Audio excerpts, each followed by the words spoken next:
कृषि दर्शन के देखिए जम्मो संगवारी हो राम राम जय जोहार। संगवारी हो हमर छत्तीसगढ़ प्रदेश में धान के खेती ला बहुताया रूप में हमार संगवारी भाई मन करथे।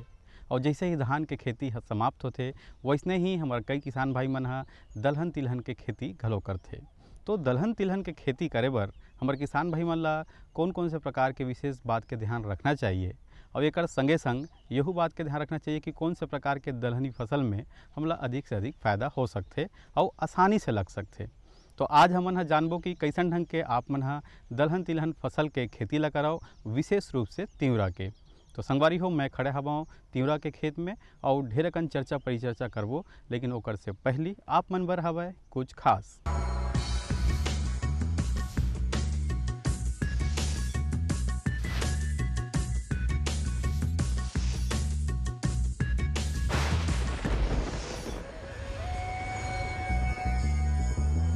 छत्तीसगढ़ के अगर हम रकबा देखें तो दलहनी फसलों में रबी में तिवड़ा के बाद चना का ही नंबर है और कई सालों में तिवड़ा को भी मात दे के रकबा में चना आगे आया है और वो करीबन 30,000 से 36,000 हेक्टेयर में उसको बोया गया है।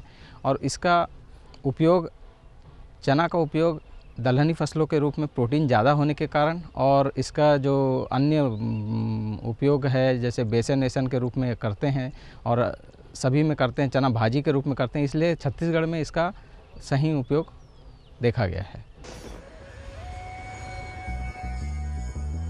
संगवारी हो कार्यक्रम में एक बार फिर से आप मन के स्वागत है। और जैसे कि आज हमन गोड़ बात करत हन, चर्चा करत हन कि दलहन तिलहन के फसल में हमार किसान भाई मन कैसन ढंग के खेती करे ताकि ओला अधिक से अधिक लाभ मिले, विशेष रूप से तिंवरा के खेती में।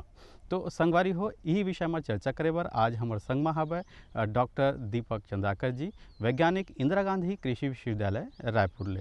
तो सबले पहले तो हम यही जानना चाहबो कि हमारे छत्तीसगढ़ प्रदेश में जन जलवायु है ओकर हिसाब से हमार दलहन तिलहन के फसल कतका महत्वपूर्ण हो सकते हमारे किसान भाई मन बर। आओ जानथन ये विषय में क्या कहा थे डॉक्टर साहब। छत्तीसगढ़ की जो जलवायु है वो दलहनी फसलों की खेती के लिए काफ़ी उपयुक्त है और छत्तीसगढ़ में दलहनी फसलें खरीफ के मौसम में या वर्षा ऋतु में एवं रबी के मौसम में लगाई जाती है। कुछ क्षेत्रों में जहाँ पे सिंचाई की सुविधा हो वहाँ पे समर के मौसम में बसंतकालीन भी इसकी खेती की जाती है। मुख्यतः वर्षा ऋतु में मूंग की, उड़द की, अरहर ये फसलें हैं जो कि लगाई जाती है तथा रबी के सीज़न में चना है, मसूर, मटर, तिवड़ा एवं काउपी ये फसलें हैं जो कि लगाई जाती हैं। इसके पश्चात जो समर का जो मौसम होता है उसमें मूंग एवं उड़द की फसल बहुत लगाई जाती है, जिनमें से उड़द की फसल प्रमुख रूप से किसान भाई लोग उपयोग करते हैं। तो संगवारी हो आप मन सुने हो कि दलहन तिलहन के फसल पर हमारे जो छत्तीसगढ़ के जलवायु है वो बहुत उपयुक्त हवा है। अब एक बाद में हम बात करते हैं कि दलहन तिलहन के फसल पर हमन कौन से प्रकार के माटी के तैयारी ला करन, जमीन के तैयारी ला करन ताकि हमार जिन तिंवरा के खेती है या जिन भी दलहन के खेती है वो अच्छा हो सके और वैज्ञानिक पद्धति से हो सके। आओ जानथन ये विषय में क्या कहा थे डॉक्टर साहब। जैसे कि अभी रबी फसल समाप्ति की ओर है, यदि हम रबी फसल में खेत हेतु दलहनी फसलों का उत्पादन लेना है तो इस परिप्रेक्ष्य में यदि हम खेत की तैयारी की बात करें तो हमें सर्वप्रथम वर्षा ऋतु में धान की ऐसी फसल चुनना चाहिए जो कि शीघ्र से मध्यम अवधि में पक कर तैयार हो जाए एवं फिजियोलॉजिकल मैच्योरिटी में हमें उसकी कटाई करना चाहिए। उसके पश्चात खलिहान को मतलब साफ़ सुथरा करके 2 बार देसी हल से या ट्रैक्टर चलित हल से जुताई करके पाटा लगा दें एवं खेत को, मिट्टी को अच्छी तरह से भुरभुरी कर लें ताकि दलहनी फसलों का अंकुरण अच्छी तरह से हो सके। संगवारी हो आप मन सुने देखियो कि कैसन ढंग के आप मन ला जमीन के तैयारी ला करना हवे दलहन तिलहन के खेती बर। अब बात आते कि जब दलहन तिलहन के खेती करना है तो कौन से प्रकार के तिवरा के प्रकार हो सकते या कोनो भी प्रकार के दलहन खेती जब हम करथन तो ओकर बोआई के विधि का होना चाहिए। यही जम्मो गोट बात ला गोठियावत है हमार डॉक्टर साहब ह। आओ ध्यान लगा के सुनथन और देखथन। छत्तीसगढ़ में तिवड़ा की खेती सर्वाधिक रकबे में की जाती है और तिवड़ा की फसल दूसरे नंबर पे है। कहने का तात्पर्य यह है कि छत्तीसगढ़ में वर्षा ऋतु में धान की खेती होती है और लगभग 36 से 37 लाख हेक्टेयर के करीब इसका रकबा है। इसके पश्चात दूसरे नंबर पे तिवड़ा की ही खेती की जाती है, जो कि वर्तमान समय में 3.5 लाख हेक्टेयर से अधिक रकबा तिवड़ा का है। और किसान भाई लोग 90 से 95% किसान भाई इसकी खेती उतेरा फसल के रूप में करते हैं। उतेरा फसल का मतलब ये होता है कि किसान भाई लोग धान की खड़ी फसल में, जब धान की फसल कटाई की ओर हो, अर्थात 20 से 22 दिन पहले, कटाई के पहले किसान भाई लोग तिवड़ा की उन्नत बीजों को छिटक कर बो देते हैं। और जब 20 दिन बाद धान की फसल कटाई करने की अवस्था में आती है, उस समय 3 से 4 पत्तियों की अवस्था होती है तिवड़ा की फसल की, अर्थात वो अंकुरित हो जाते हैं एवं 3 से 4 इंच पौधे बड़े हो जाते हैं और इस तरह से धान की कटाई कर दी जाती है। इसके पश्चात विशेष कोई अन्य रख रखाव की आवश्यकता नहीं पड़ती है और किसान भाई लोग सदियों से ऐसी खेती करते आ रहे हैं। इस तरह से यदि किसान भाई उतेरा पद्धति जिसे हम कहते हैं लगाएं तो लगभग यदि हम छत्तीसगढ़ की एवरेज प्रोडक्टिविटी की बात करें तो 5 से 6 क्विंटल प्रति हेक्टेयर की उत्पादकता होती है, जो कि एक अतिरिक्त लाभ होता है। और सबसे महत्वपूर्ण बात यह है तिवड़ा में अन्य दलहनी फसलों की तुलना में तिवड़ा में सबसे महत्वपूर्ण और विशेष बात यह है कि जब तिवड़ा की फसल, जैसा कि आप देख रहे हैं यहाँ पे तिवड़ा की फसल लगी है और लगभग कटाई की अवस्था में है, तो इसमें जब मैच्योरिटी आती है तो पत्तियाँ इसमें पौधे के साथ में लगी रहती है। कहने का मतलब कि जैसे चना की अगर हम बात करें तो चना में पत्तियाँ हैं कटाई के समय झड़ जाती हैं, और तिवड़ा ही एक ऐसी फसल है जिसमें पत्तियां फलियों के साथ में अटैच रहती हैं, झड़ती नहीं हैं। और ये दाना का तो इसका इम्पॉर्टेंट है ही, साथ ही साथ किसान भाइयों के लिए इसका भूसा बहुत इम्पॉर्टेंट है, जो कि प्रत्येक किसान भाई के घर में 2 से 3 4 जानवर होते हैं, मवेशी दुधारू जानवर या 1 या 2 बैल जोड़ी। तो ये इनके भूसे को मतलब धान के पैरा के साथ में मिला के खिलाते हैं। तो ये एक बहुत ही महत्वपूर्ण फसल है और वर्तमान समय में तिवड़ा के बीजों को यदि हम मार्केट में बेचते हैं तो आज के डेट में अगर हम बात करें तो 3500 से 3600 रुपये क्विंटल प्रति क्विंटल इसका मिलता है। उपज का मूल्य 3500 से 3600 रुपये प्रति क्विंटल, जो कि चना से मात्र 1-8 ही कम है और बहुत अच्छा मतलब प्रीमियम प्राइस मिल रहा है आज के डेट में किसानों को।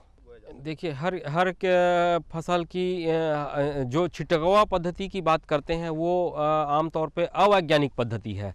मतलब इसमें यदि हम छिटक कर बोते हैं तो एक पौधे से दूसरे पौधे को पर्याप्त मात्रा में सूर्य का प्रकाश, न्यूट्रिएंट और मृदा नमी और स्पेस या जगह आपस में बहुत अच्छे से किसी पौधे को मिलता है। कहीं पे 10 बीज पड़ गए हैं तो वहाँ पे नहीं मिलेगा, और कहीं पे यदि एक्का दुक्का बीज हैं तो अनइवन प्लांट पॉपुलेशन या बहुत ही विरल या बहुत ही सघन हो जाते हैं।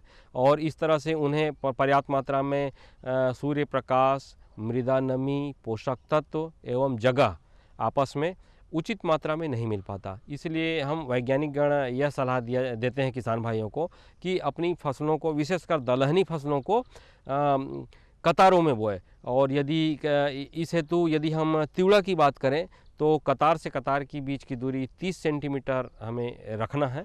यदि हम 30 सेंटीमीटर कतार से कतार की दूरी रख रहे हैं तो बुआई में जो बीज की मात्रा है वह 50 से 60 किलोग्राम प्रति हेक्टेयर के आसपास बीज दर लगता है। तो किसान भाइयों को सलाह यही है कि कतारों में बोना है एवं 3 से 4 सेंटीमीटर गहराई में बोना है, और सीड ड्रिल से या नारी हल, बैल चलित जो नारी हल है उससे किसान भाई लोग अपने फसल की बुआई करें ताकि उत्पादन अच्छा मिलता है। एवं निंदा का प्रकोप भी कम होता है। निंदाई में कम खर्च लगता है, कम समय लगता है और आसानी से उनको नियंत्रित किया जा सकता है। तो संगवारी हो आप मन सुने ढेरकन चर्चा परिचर्चा अभी बाचे हावे और ढेरकन गोड़ बात है, लेकिन ओकर से पहली आप मन देखो ये संदेश ला। मेरे साथ बोलो ए बी। अरे नादान, बच्चे को एबीसी सिखा रहा है। अरे काम धंधे की एबीसी तू कब सीखेगा? ये देख विज्ञापन, तेरे जैसे कृषि विज्ञान सीखे हुए युवाओं के लिए भारत सरकार के कृषि मंत्रालय ने एक योजना बनाई है, ACABC।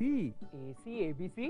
जी हाँ, ACABC यानी एग्री क्लिनिक्स और एग्री बिजनेस सेंटर। इसके तहत कृषि विज्ञान पढ़े युवाओं का चयन होने पर उन्हें मुफ्त ट्रेनिंग दी जाती है और हाँ, अपना कारोबार चलाने के लिए बैंक से लोन भी मिलता है।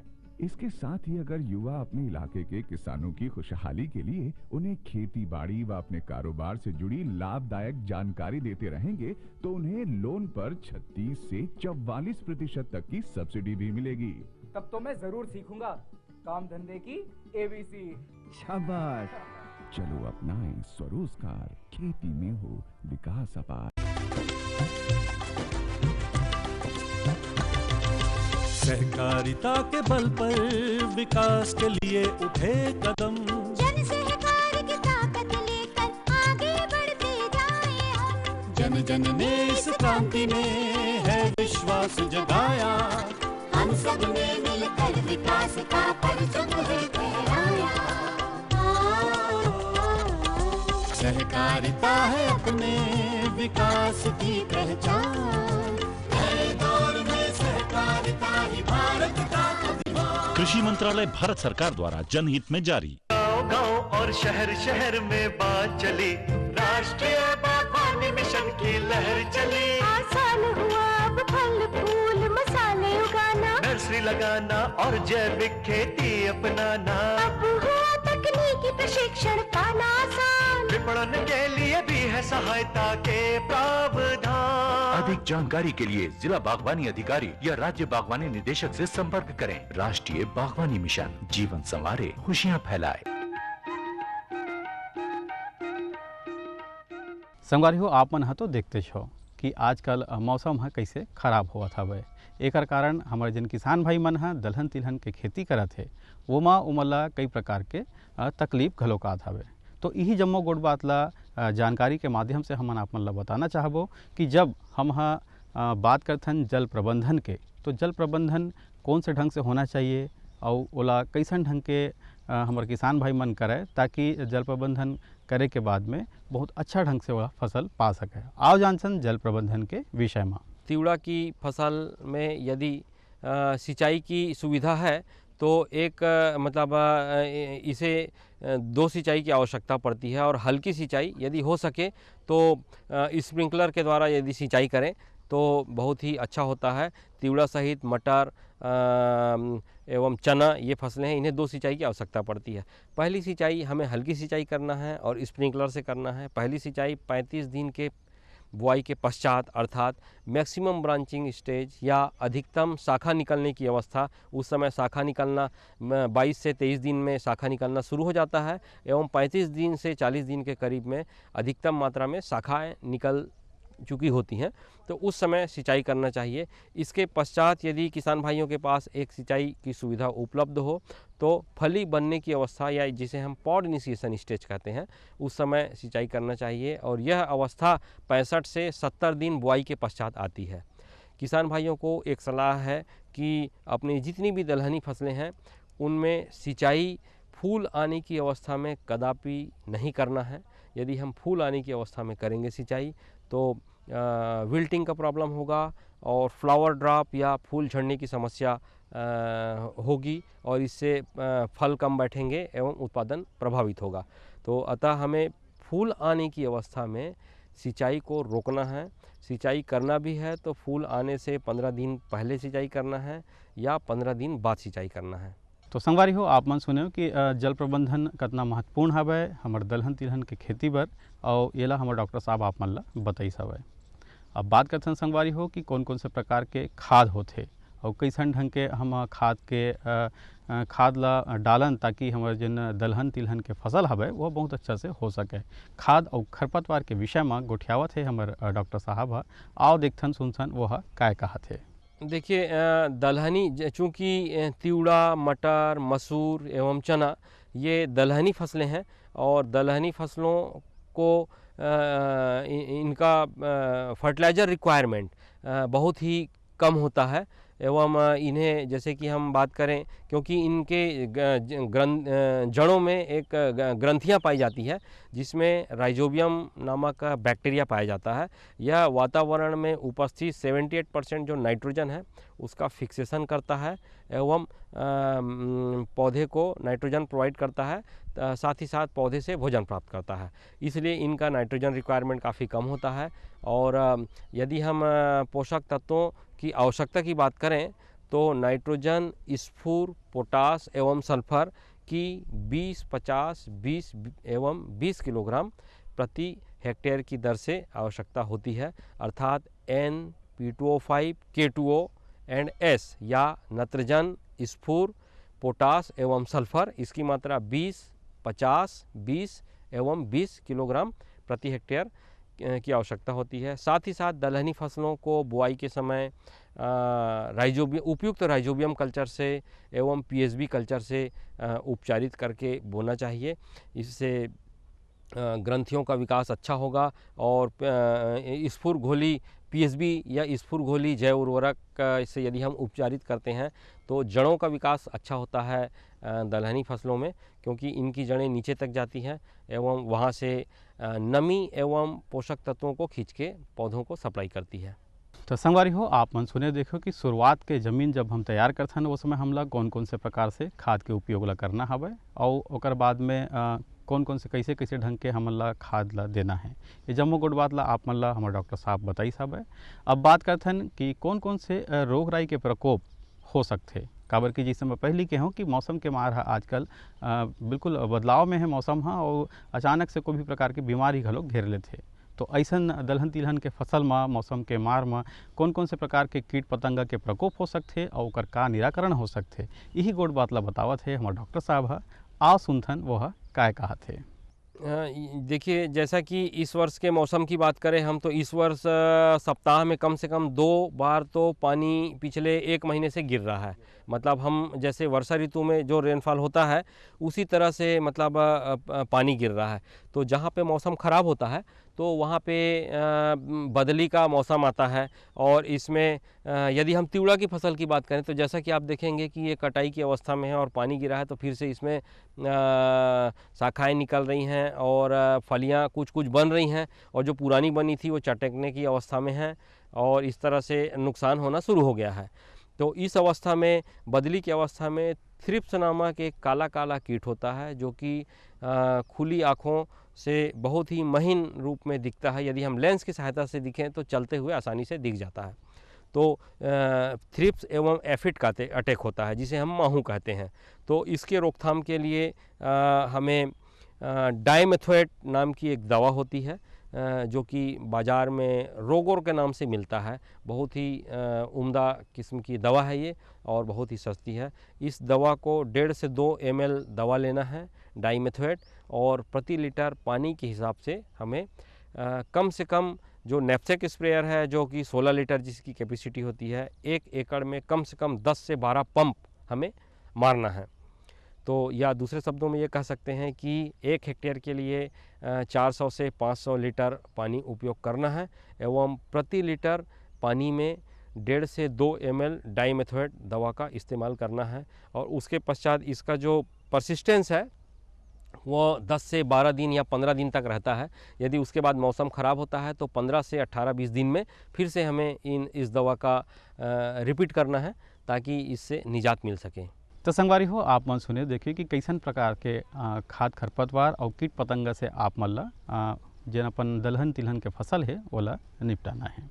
तो आप मन ये जम्मो गोट बात ला याद रखो संगवारी हो। और एक विशेष रूप से हम बात जानना चाहबो कि अन्य फसल के अलावा जब हम दलहन तिलहन के फसल ला लेथन तो अन्य फसल के अलावा में कितना लाभ हो सकते, आओ जानथन ये विषय में काय कहा थे डॉक्टर साहब। देखिए छत्तीसगढ़ में जो दलहनी फसलें हैं वह किसान अतिरिक्त लाभ लेने की स्थिति में रहता है तभी करता है। और चूँकि ये बहुत ही इनपुट रिस्पॉन्सिव नहीं होती है दलहनी फसलें, मतलब ये जो उपलब्ध नमी में उपलब्ध जो रिसोर्सेस रहते हैं हमारे, उसका भरपूर उपयोग करने के लिए दलहनी फसलों को किसान भाई लगाता है। यदि किसान भाई के पास 2 से 3 सिंचाई की सुविधा है या 4 सिंचाई की सुविधा है, तो वो दलहनी फसलों के बजाय गेहूँ, आलू या अन्य जो हायर इनकम वाली है वो फसलों को लगाता है। इसे जो सीमांत एवं लघु कृषक ही दलहनी फसलों को लगाता है, जो कि उपलब्ध मृदा में जो नमी है उसको प्रॉपर ठीक से उपयोग करने के लिए, या धान की फसल में हमने जो खाद दिया है उसका अतिरिक्त लाभ लेने के लिए, या अपने घर की आवश्यकताओं की पूर्ति के लिए, या वर्ष भर रोजगार प्राप्त करने के लिए, अपने फैमिली में जो लेबर हैं, परिवार के सदस्य हैं, उनको इंगेज करने के लिए, ताकि कुछ आय भी मिल सके, इसलिए लगाता है। फिर भी यदि हम धान के बाद में तिवड़ा की खेती करते हैं तो 18 से 20 हज़ार रुपये प्रति हेक्टेयर खर्चा काटने के बाद शुद्ध लाभ प्राप्त कर सकता है किसान भाई। साथ ही साथ में यदि किसान भाई के पास 3 से 4 जानवर है तो ये 18-20 हज़ार प्रति हेक्टेयर, तो वो अतिरिक्त लाभ, शुद्ध लाभ तो होगा ही, साथ ही साथ वह अपने पशुओं के लिए 3 से 4 पशु यदि है तो पौष्टिक चारा भी वो इससे प्राप्त कर सकता है। और जैसा कि मैंने बताया कि सभी दलहनी फसलों में तिवड़ा ही एक ऐसी फसल है जो पकने के समय इसके जो पत्तियां हैं वह ज़मीन में झड़ती नहीं है। यदि हम चना की तुलना करें तो पकने की अवस्था में उसकी पत्तियां हैं झड़ जाती है, मसूर की पत्तियां झड़ जाती है, सोयाबीन भी दलहनी फसल के साथ साथ तिलहनी फसल भी है, उसकी भी पत्तियां झड़ जाती है। तो तिवड़ा ही एक ऐसी फसल है कि वो पौधे के साथ में पत्तियां लगी रहती है, तो एक पौष्टिक चारा प्राप्त होता है जो कि बहुत ही अमूल्य या बहुमूल्य किसान भाई के लिए ये एक लाभ साबित होता है। संगवारी हो, ये तो रही से गोट बात। आप मन ला कैसे लागी से ला आप मन हा जरूर बताहू। हाँ, अब ढेर अकन चर्चा के बाद में बारी हावे गीत संगीत के। आओ देखथन और सुनथन ये गीत ला।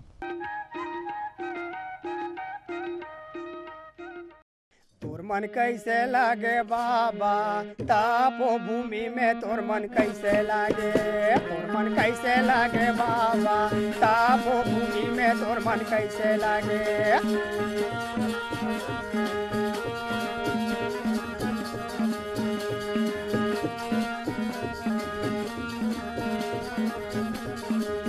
तोर मन कैसे लागे बाबा तापो भूमि में, तोर मन कैसे लागे, तोर मन कैसे लागे बाबा तापो भूमि में, तोर मन कैसे लागे।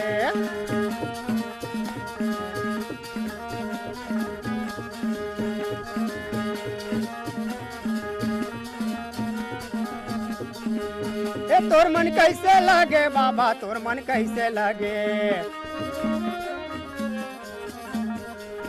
तोर मन कैसे लागे बाबा, तोर मन कैसे लागे।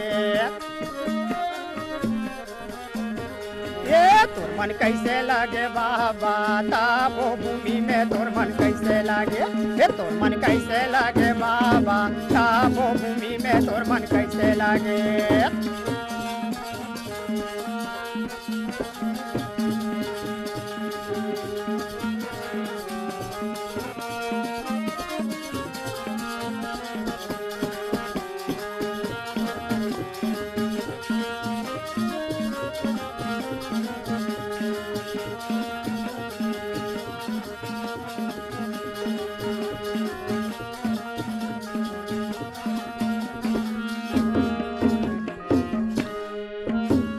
तापो भूमि में बाबक महिमा हावै भारी, महिमा हावै भारी।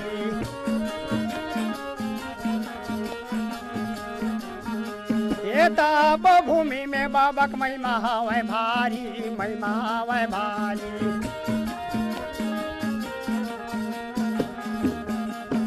ये बघवा भालू हवो कर बने संगवारी, बने संगवारी। ये बघवा भालू हवो कर बने संगवारी, बने संगवारी।